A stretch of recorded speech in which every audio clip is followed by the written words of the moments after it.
Bonjour tout le monde. Dans la quête de notre héros, protagoniste qui peut aussi être un anti-héros, on verra ça plus tard, nous arrivons donc au climax et donc à la fin du récit.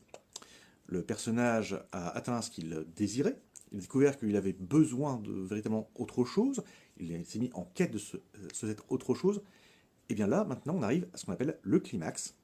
C'est du latin qui veut dire justement le sommet, c'est là où normalement toutes les intrigues vont se dénouer, et ce climax amène normalement à la fin du récit. C'est-à-dire, par exemple, un personnage a fait un énorme voyage, il a découvert ce qu'il était réellement, et il revient chez lui avec justement cette nouvelle sagesse, cette nouvelle philosophie.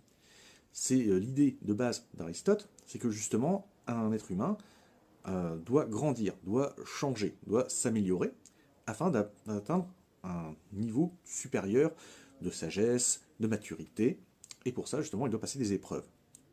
Le climax, c'est justement donc le dénouement de toutes les intrigues, et on en fait un point d'orgue parce que justement c'est là où tout se révèle, où tout se termine aussi, par exemple si c'est un film de guerre, ou parce qu'il y a un combat, ou parce qu'il y a justement une découverte qui est faite, et c'était ça ce qui était nécessaire pour le personnage pour être complet.